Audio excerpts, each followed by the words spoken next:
G'day and welcome to Insights and Storytellings with me, Moon Willow.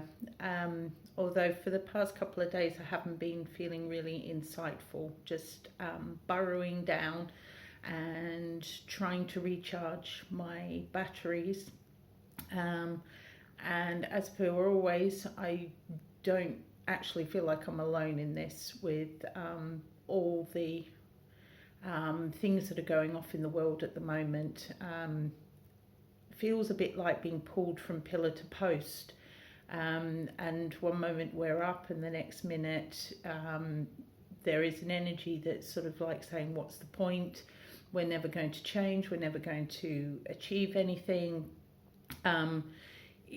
why are we trying to breathe new life into the world as it is? And I think that is that undercurrent that I've been talking about recently. And I guess that that's probably where I've been living for the past couple of days, which is why I haven't put one of these out. But I really feel the need to do so today, so that's why I'm back on and just as intrigued to find out where it's going to go today.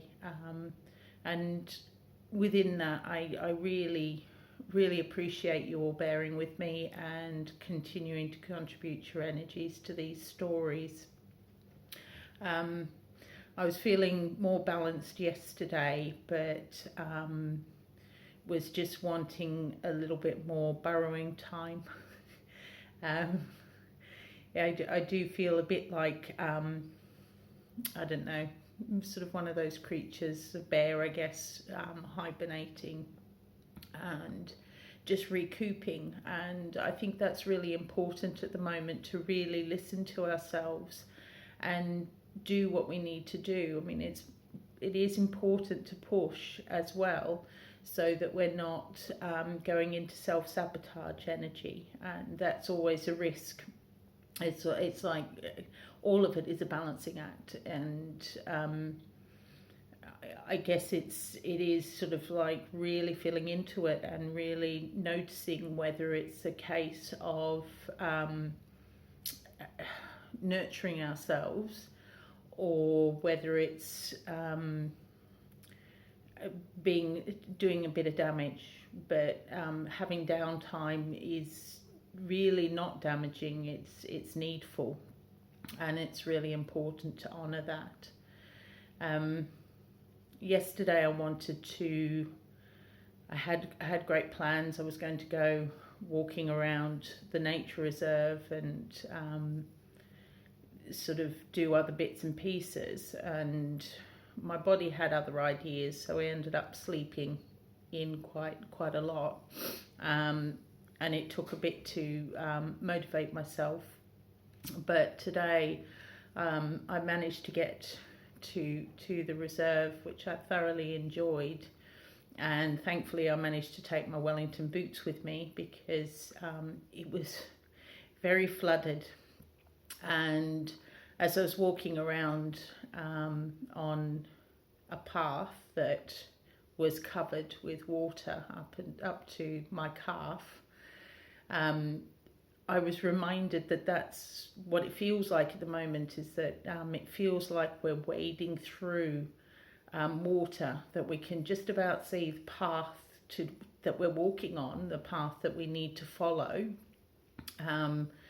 And it's that risk of how deep is that water? Are we going to find ourselves pulled under, or do we actually trust that the path is the one that we need to be on, and continue to walk forward with a belief, a hope that our Wellington boots are going to be just high enough so that we don't get sodden wet and ill through that. And it was a little bit close at points today. I think I had about that much before the top of my boots, but I was quite determined that I was going to continue and walk forward and just trust that the Wellingtons were going to be high enough that I wasn't going to end up with wet feet. And I figured that wouldn't be a problem anyway, because I could just come home and have a bath, but I didn't need to. So I think within that, it highlighted for me that it is important to continue pushing forward, that we are on the right path, even if at times it feels like it's swamped and there's different bits to navigate and negotiate which feel overwhelming, but it's worth it, and it certainly was worth pushing forward.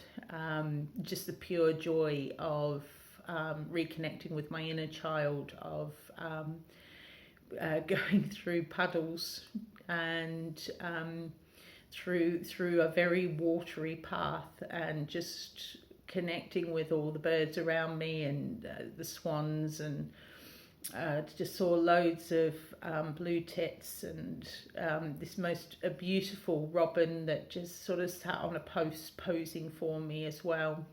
He was determined to have his picture taken, which I obliged, and the rain held off long enough for me to get around without getting soaking wet as well. So, but it really cleared the cobwebs. It was really beneficial on that particular level. So I think as well, it's like really trusting in our path and trying not to stop or get halted by thinking that the water is going to be too deep, or the things that are thrown at us are going to be too much, that we can actually create all sorts of problems that could sabotage something that is really enjoyable and really needful for us to move forward. And some of that for me today was that it had started to rain a little bit, and I thought, well, there goes my walk. And I was just like, no, I really need to do this. So I went ahead and did it, and it was really enjoyable. And I think that's some of it as well in the energies, is that they can feel dark, or it feels like it's too stormy outside, too stormy around us, and it can create that feeling of just wanting to stop and not try and progress, that it's like, okay, I've done enough and I give up now.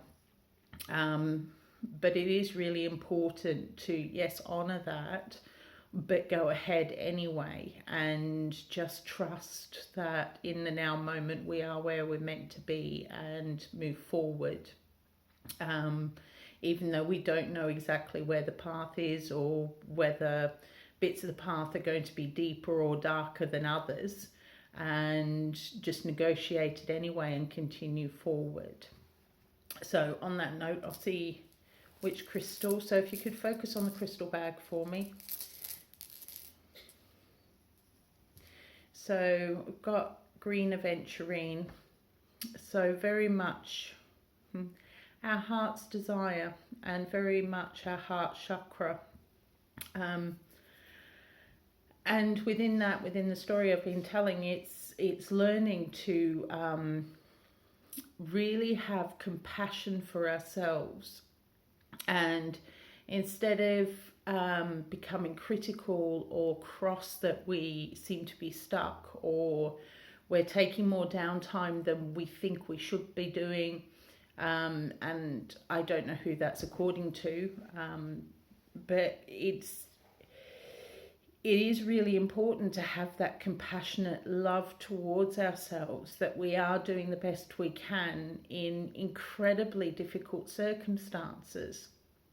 And I'm finding it a little bit difficult at the moment in not comparing where I am today with where I was this time last year. And that's really,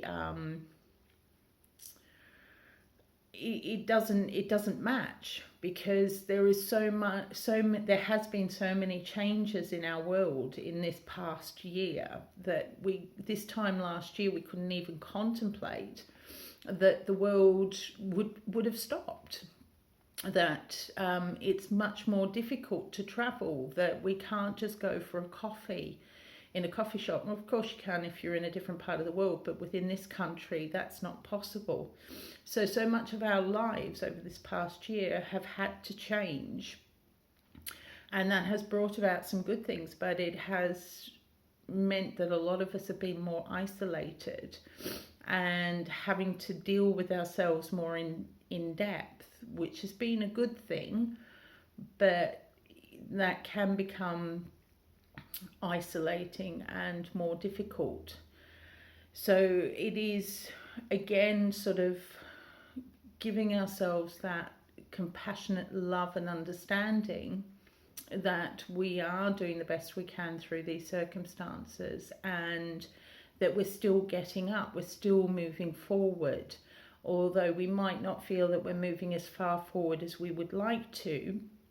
And again, according to who? This is the thing that always intrigues me when my mind goes down that particular rabbit warren. It's like, but according to who? Who am I holding myself up against? And the truth is nobody. It's like this vague sense of that what I'm doing is not good enough, or I'm spending too long nurturing myself, or I'm spending too long in my den. And there is no rules, really. We creating these perceptions that what we're doing isn't right, or what we're doing isn't good enough, because we see examples out on the internet or on YouTube, BitChute, all of those, and they seem to have it together. They seem to be knowing exactly what to do, how to negotiate, that they seem to be achieving all these good things, but what we're not hearing is the behind the scenes stories. And they are probably having as much difficulty negotiating this as we are, or as I am. I'll speak for myself.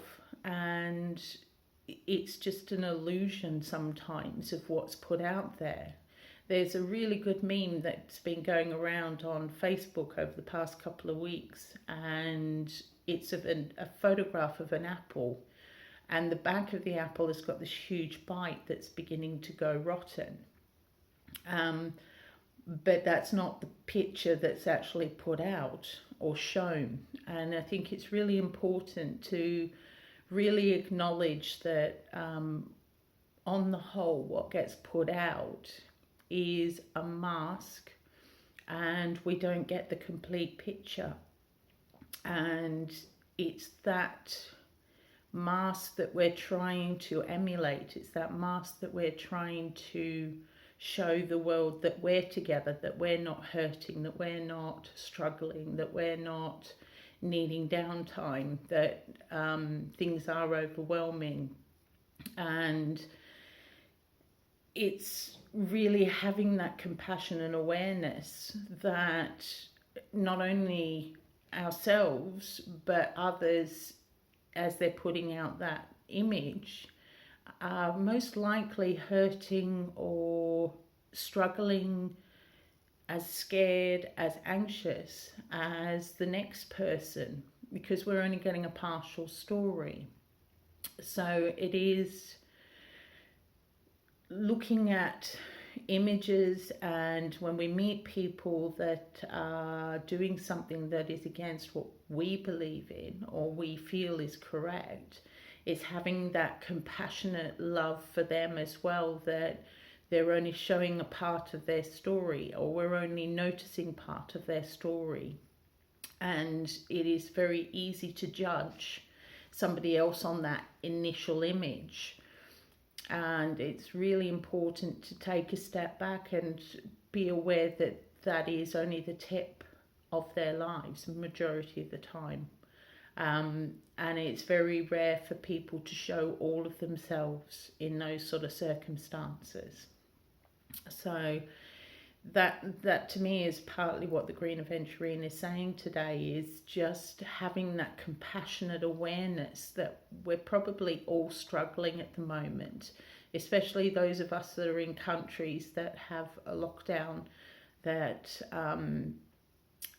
limits our movements, limits our ability to be in touch with other people, and that has that anxiety provoking, fear provoking element to it. And even if we choose not to step into it, it's still going to be impacting us, because that's on our that's at our energetic boundaries. And that takes a lot of energy to hold that at bay, that we don't allow it to come in. So it is important to acknowledge all aspects of it. So on that note, we'll go into the cards and see what else they have to say. So if you could focus on the cards for me, I appreciate it. And we'll see what else comes out. Aye, that one.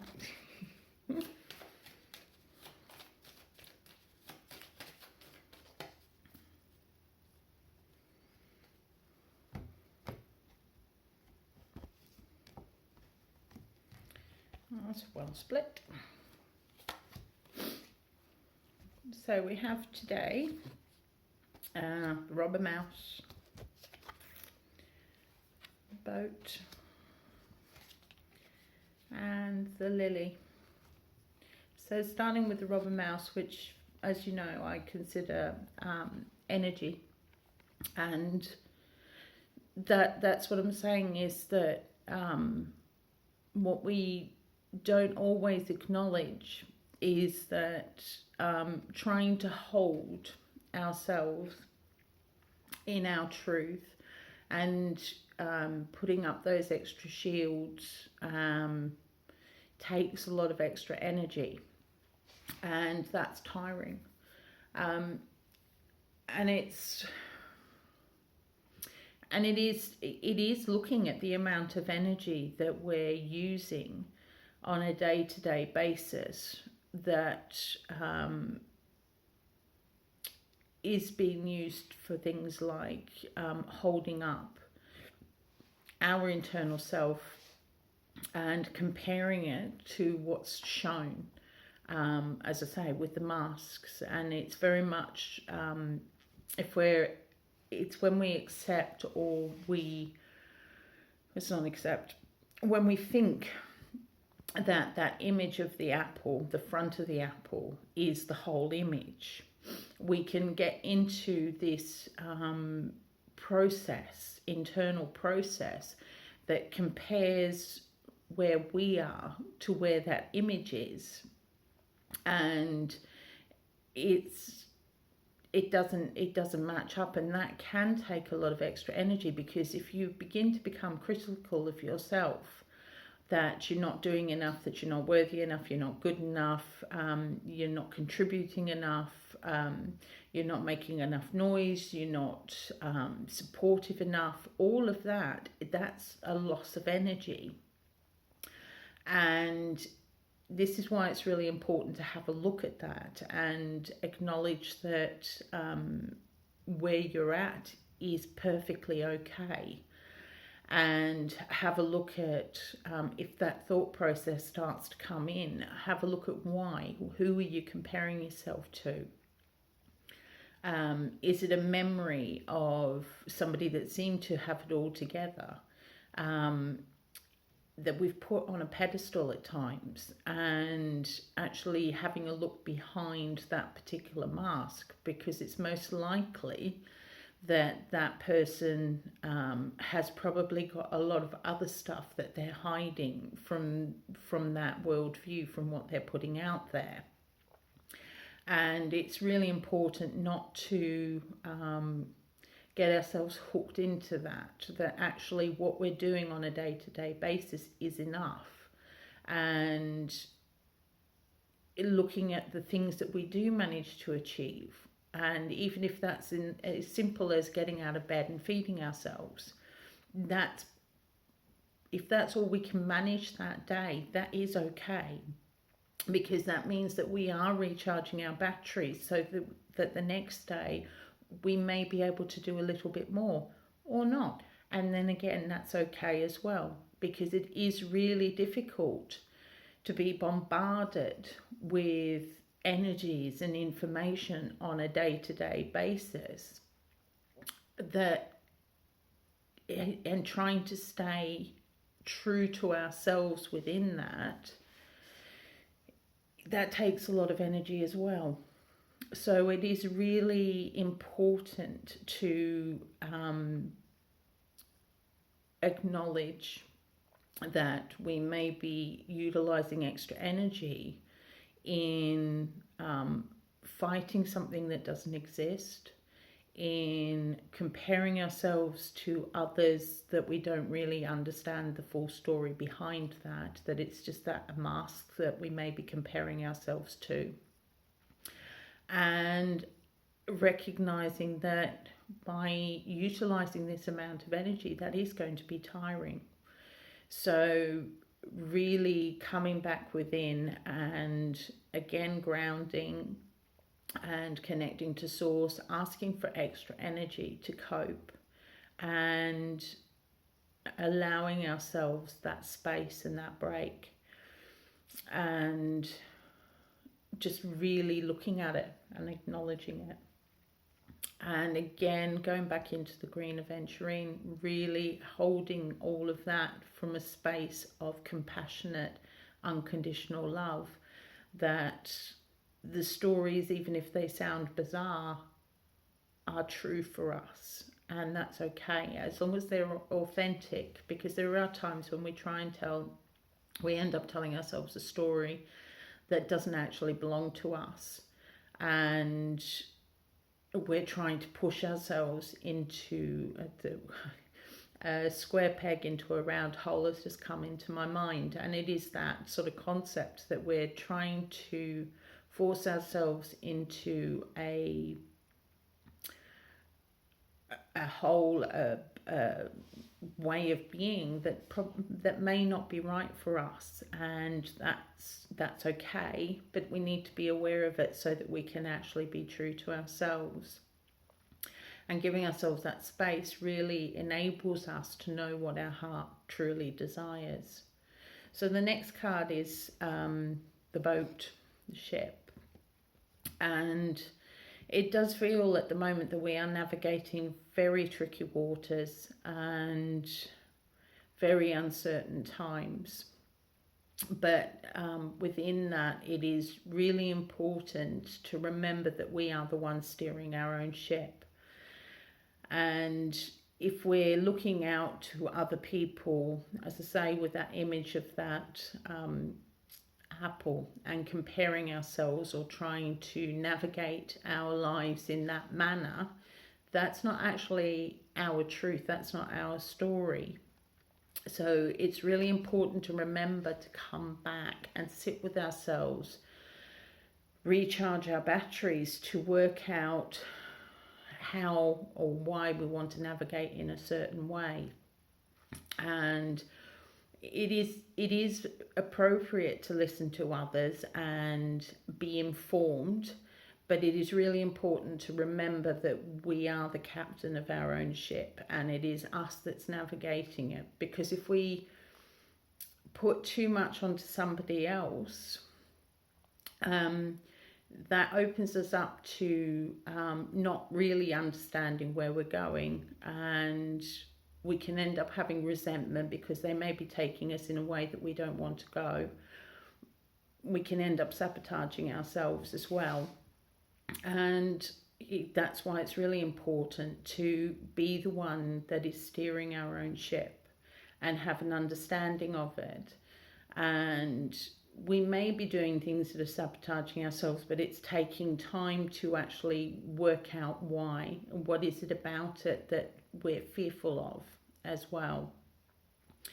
But it's really trusting that we have got this, we have got the ability to navigate the waters, that we have the ability to find that path, to find the bits of the path, like I did earlier today, that aren't too deep, that keep keep you safe, keep your feet warm as you go forward.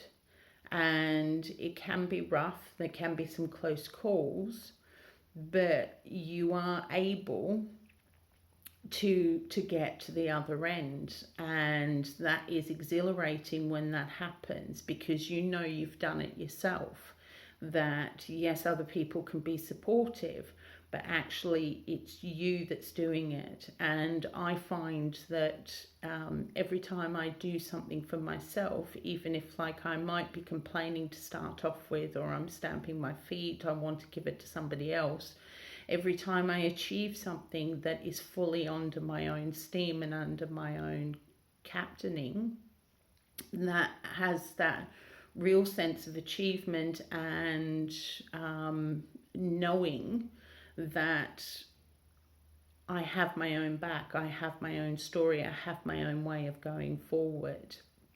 And that to me is very much like navigating this ship, that we have got the ability to steer ourselves and steer our lives in the way that we need to. And it's like any boat, especially a sailboat, that it's actually reading the wind around you, it's reading the energies around you, so that you can actually utilize the force of the wind, the force of the energies, to actually take us in the direction we need to go. But it's actually being aware of that and actually looking and noticing at what's going off around. And that's one of the drawbacks of hunkering down and disappearing, is that you don't always become aware of what's going off around you. And that can be good, because you can just float along and still get to a destination, but it may not be the destination you need to get to. So that's why it's important to put your head up every now and again and have a look at where the wind is and how to steer your ship through it and how to navigate, and trusting that we have the ability to navigate, that we actually have that have that ability to do so. So the last card in this reading is the Lily. Business and health. Health. It's very much health. It is really important to have heart health at the moment, and listening, really listening into our hearts and our heart's desire, so that as we're steering the ship, we're steering it in a way that actually brings us joy, that actually brings us a lightness. There may be heart palpitation moments, but that, as I say, that can be exhilarating as opposed to pure anxiety. It can be buoyant as opposed to fearful. It's a tricky one, really, but they have a similar flavour. But it's about acknowledging how we're feeling, from that, but looking at it from a compassionate and loving way, and really getting a feel of how and where we want to navigate, which comes into the boat. And the more we try and pull away from it, that uses more energy and can make us feel more tired. So again, with the Lily, it is also a case of really checking in with yourself, checking that you are grounded, that you feel solid within, and you know where your energetic boundaries are, so that you're not leaking energy, that you're protecting yourself, and you're gaining extra support from earth underneath your feet and source above. It's being aware of when you're feeling tired or exhausted, what are the food choices you're making? Are they foods that will actually give you more energy and support your immune system, or is it going to inhibit or decrease your immune system?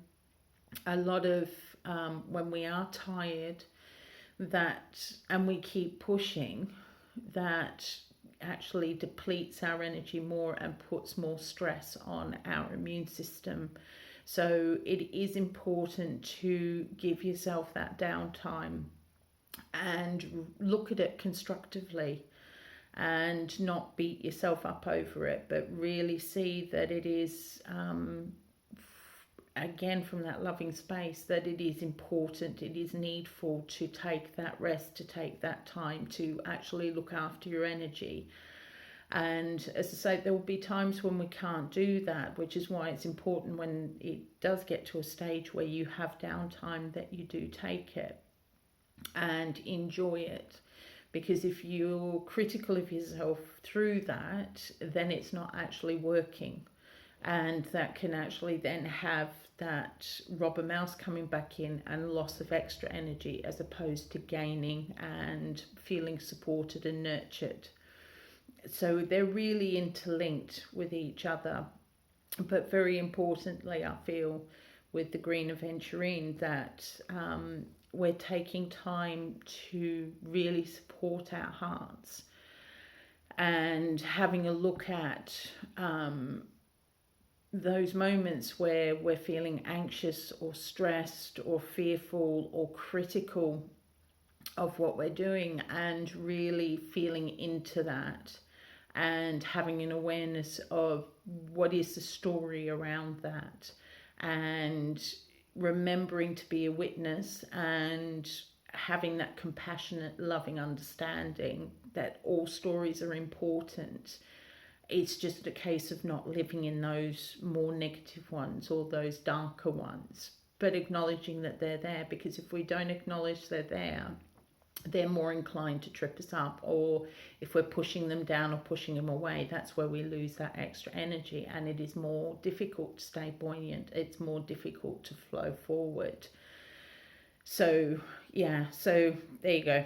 That's pretty much all for today, except for the sound.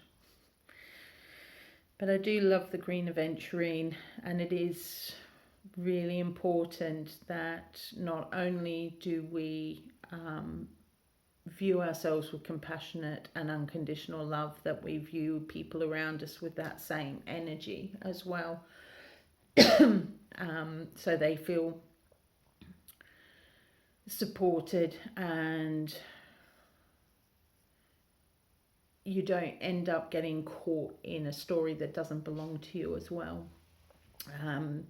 That you can have almost like a disconnect with loving understanding and caring and compassion, realizing that what they're showing to the world may not be the true picture, but that's what they need to do at the moment, and that's okay. But we don't have to step into that. We can actually walk away with that loving compassion without getting any, without sort of buying into that story or getting lost in that story either, but actually putting a barrier there to conserve our energy so that we can actually continue to navigate the world in the way that we want to. So I hope that makes sense to people out there, and I'm hoping I haven't overshared. So I'm going to see what sound comes through for us tonight.